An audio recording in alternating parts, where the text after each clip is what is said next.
ang actor na si Sam Milby, na meron daw siyang diabetes.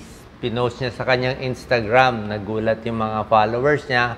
Kahit ako nagulat 525 milligrams per DL. Ang normal blood sugar 100 lang 100 milligrams per DL. Kung after eating, dapat hanggang mga 140 or 160 milligrams per DL after eating. So itong 525, super high siya. Okay? Pinost niya sa Instagram na balita na rin. Tapos, sabi niya, very healthy siya.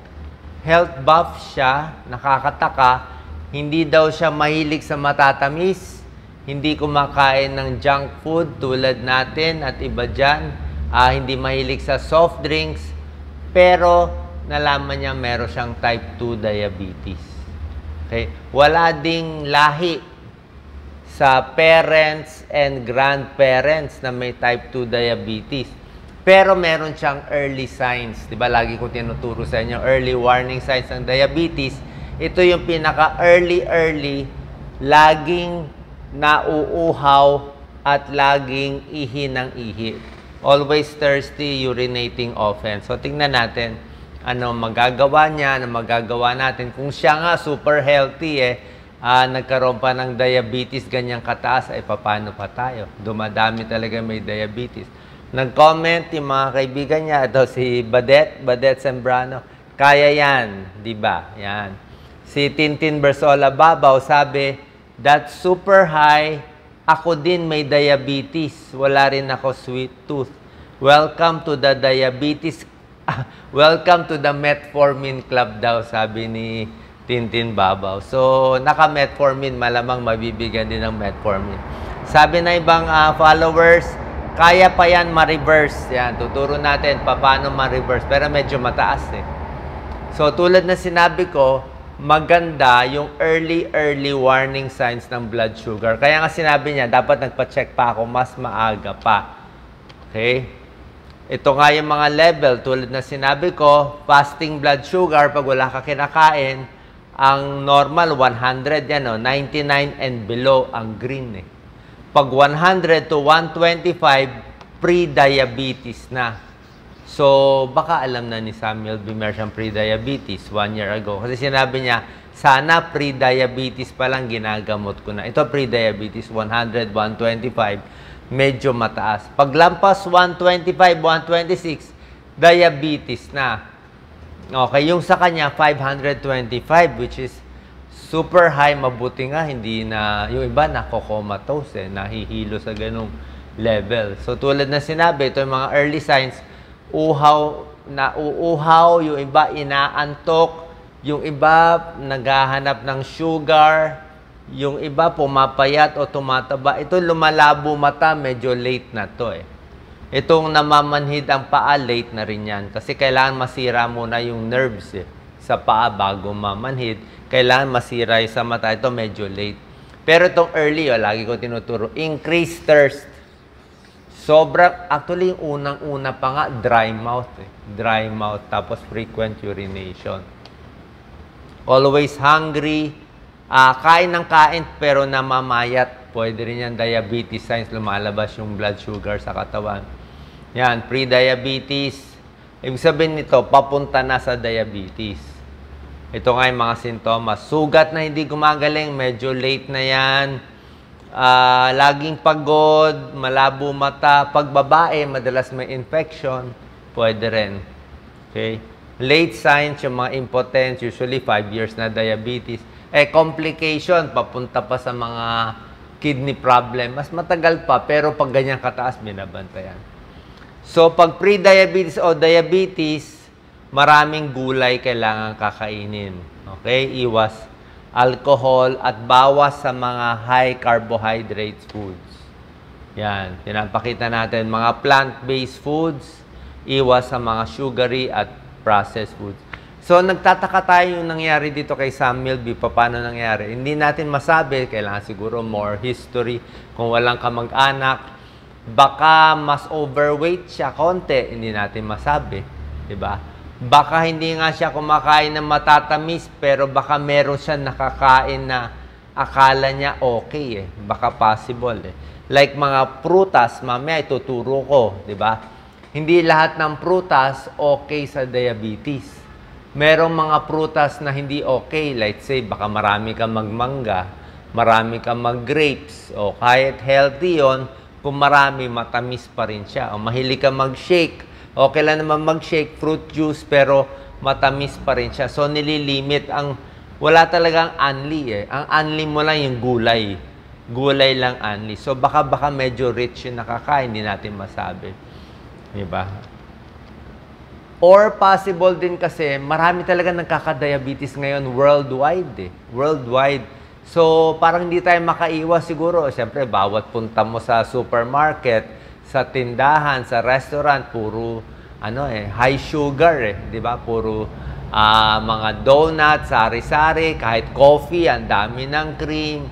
Ayan soft drinks, kahit diet soda, iced tea, kahit energy drinks, kahit buko, sobrahan mo ng buko, matamis na rin siya. Sports drink, sugary fruit juice, may sugar sa coffee, sa tea, alcohol, marami din mga carbohydrates and calories. So, tubig lang talaga para sa atin. Kung siya nga healthy, nagkaroon, paano pa tayo na puro only rice, di ba? Puro mga daming pandesal, matamis din yung pandesal. So, limited dapat. Tubig, lemon water, pwede yan. Walang asukal na tea, herbal tea, unsweetened coffee, pwede lahat yan. Low-fat milk. So, paano, risk factors? Ay, nag-exercise naman siya. Stress pwede mag-cause ng diabetes. Pag stress, tumataas yung cortisol, isip ng isip, pwede yon. Kulang sa tulog, pwede rin magpataas ng sugar. So, ito na nga mga signs. So, yan sinasabi, bawas sa sugary, less alcohol, and sapat na tulog. And yung portion size mas konti. Kasi kahit healthy ang kinakain mo, kung sobra naman dami. Healthy nga kinakain mo, ang dami naman. Nasobrahan mo ng prutas. Possible yan. Diba? Yan ang mga complications. So, sinabi ko, ito pwede magpataas ng sugar, emotional, physical stress. Tingnan nyo kung meron kayo. May infection, may mga sakit. Kailangan i-check din eh. Baka merong ibang sakit nagkakos ng diabetes eh. Kailangan ma-check din. Ultrasound ng pancreas. Titingnan din. Baka may ibang factors eh. Okay. Baka may vitamins, supplements na iniinom. O merong mga gamot or na nagpapataas ng blood sugar, mga steroids at iba pa. Yung mahilig din sa protein, di ba? Okay ang protein, pero yung talagang nag-high protein, 3 steak, o di ba? O 4 na pork chop, high protein, pwede rin tumaas yung blood sugar. Kahit mga zero soft drinks, artificial sweetener, hindi rin maganda sa katawan. Kasi kahit zero siya, 0 calories, yung utak natin iniisip matamis eh. So, naghahanap ka pa rin ng matamis. Alcohol, alam nyo naman, maraming sugar yan, mga wine, kahit mga beer. Dehydrated, yan isa din problema. Sobrang pawis, nasisira ang kidneys. Yan, sobrang init, nagloloko din. Kulang sa tulog, pag kulang sa tulog, di mo napapansin, mas kakain ka. Merong mga ito medyo malalim na to eh. Yung hormone nagbabago, bumababa ang blood sugar sa madaling araw, tapos tumataas. Yan. So, alam nyo na yan. Kahit yung mga sauces, marami nakatagong matatamis dyan eh. Yan, kita nyo. Maingat tayo dyan sa mga ranch sauce. Kala nyo okay. Pero matamis yan. Itong mga dressing na yan, ang daming calories yan. Artificial sweetener. Ito, obvious naman, di ba? Obvious to. I think, ito, mahilig ang kababayan natin ito. Pwede naman, paminsan-minsan. Pero, kung madalas, nakita nyo naman, processed foods. Baka yung pagkain natin ngayon. Yung mga pagkain natin. Minsan kasi yung mga label misleading eh. sasabihin nila sa label, zero cholesterol o zero fat. Pero para magkalasa, dadamihan naman nila sugar. May ganun eh. So, pag ziniro mo yung fat o cholesterol para magkalasa, tinataas din yung sugar. Tinatago nila. Alcohol. Okay? Yan. Pagdating sa gulay, maganda itong mga non-starchy vegetable. Yan, mga broccoli, kangkong, yan ang okay. Yan, ganitong gulay ang maganda. Carrots, green leafy vegetable, pepper, celery, yan ang maganda. Kamatis, cucumber, onion, ito, eggplant, beans, sili ko yan. Ito mga luluto. Ampalaya, favorite ko, wala dito, malunggay. Diba? Yan ang magaganda. Lower blood sugar, green leafy vegetables. Tsaka yung mga hindi siya ma-starch. Yan. Ang pag-iingatan natin, itong starchy vegetable. Ayan, ang starchy vegetable, yung mga patatas. Maraming patatas. So, or maraming corn. Pwede naman ang corn, wag lang sobra dami. Mga starchy. Okay? Ube, starchy. Kamote, starchy. Pero pwede naman pa konti-konti. Okay. Prutas. Dito marami nang kakamali ang kababayan natin. Dito, marami nang kakamali. Kala nila lahat ng prutas okay. Hindi nila alam, hindi okay yung nandito. Okay? Ano yung mga hindi okay? Lampas 50 ang glycemic index, hindi na okay. Pakwan. Healthy ang pakwan, pero kung marami kang kakainin, napakatamis. Pineapple, napakatamis. Nagpapataas ng blood sugar. Pakwan, pineapple, melon, raisins, papaya, pinya, mangga, grapes. Saging nasa gitna, wag lang overripe. The point is, yung prutas, minsan mahilig tayo sa overripe, di ba? Yung overripe, nakakataas ng blood sugar. Yung overripe. Hindi ko sinasabi wag kumain, pero 1 slice lang to. Pag grapes, baka 6 lang. Kung mangga, 1 slice lang. Pinya, maliit lang. Saging, wag yung hinog na hinog. Okay? Gusto ko, may ligaw sa banana Q, SM, marami. Kaya lang yung banana Q, syempre may balot, matamis siya, or kamote Q. Paminsan-minsan. Ayan, dito lang tayo sa gitna. Huwag overripe na saging. Ang pinakamagandang prutas, syempre hanggang apple lang tayo. Pinakamababa. Apple. Diba? Yan lang ang mga mabababa. Suha, apple, pears, hanggang dyan lang ang mababa.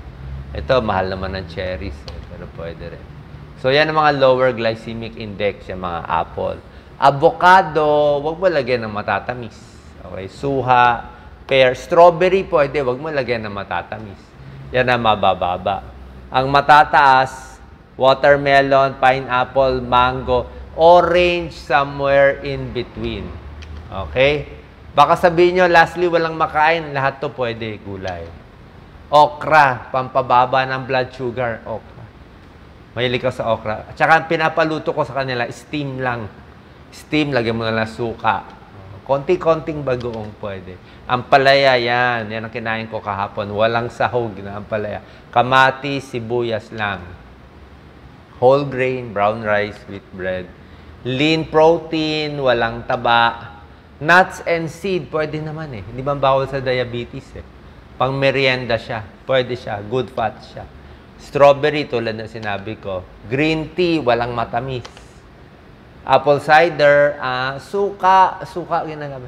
Sausawan, mostly suka, kalamansi. Bawas tayo sa toyo, patis, at bagoong. Huwag masyadong marami. Tubig, pinakamahalaga sa diabetes. More water, 8 to 10 glasses. Basta tubig yan. Sasabihin nyo, kaya ko 3. Huwag na mag-argue. 8 to 10 glasses tubig. Tubig, kailangan ng katawan tubig. Sa utak, kailangan ng tubig. Liver, kailangan tubig. Katawan, kailangan tubig. Kidneys, para hindi mag-dialysis, kailangan tubig. Puso, kailangan tubig. Lahat kailangan ng tubig. Lalo na ngayon, sobra init. Global warming, more water. Kung dati 8, baka ngayon 10 to 12 ang requirement natin. Herbal tea, kamatis, spinach. Doc Lisa, napakasarap. Okra, napakita ko. Ampalaya, broccoli, mahal lang. Cauliflower, carrots, pinakita ko na kanina. Apple, low calorie. Oranges, medyo matamis, somewhere in between. Kaya lang maganda siya. Oo. Suha, pwede. Pero wag na may isang buo. Mga 3 to 4 slice. Strawberry at fish. Chicken breast, pwede rin. Oatmeal, pwede. Maganda, oatmeal. Meron pang tip sa cold rice eh. Pag sobrang init yung kanin, pwede kayo half cup. 'Di ba? Pero kung mahilig ka sa mas maraming rice, pag naging kaning lamig na, mas mabagal na pagtaas ng blood sugar. Kasi kanin lamig, tumigas na siya. So pag tumigas na siya, pag ininit mo siya, matigas siya, matagal siya maghiwalay, matagal siya ma-absorb. So may pag-aaral yan, yung cold rice. Pero hindi ka naman pwede lagi kumain ng bahaw. So kung mainit na kanin, konti lang ang kakainin mo. Okay? Saan po nakatulong tong tips natin para makaiwas sa diabetes? Parang dumadami ngayon sa mundo. Ingat po tayo lagi.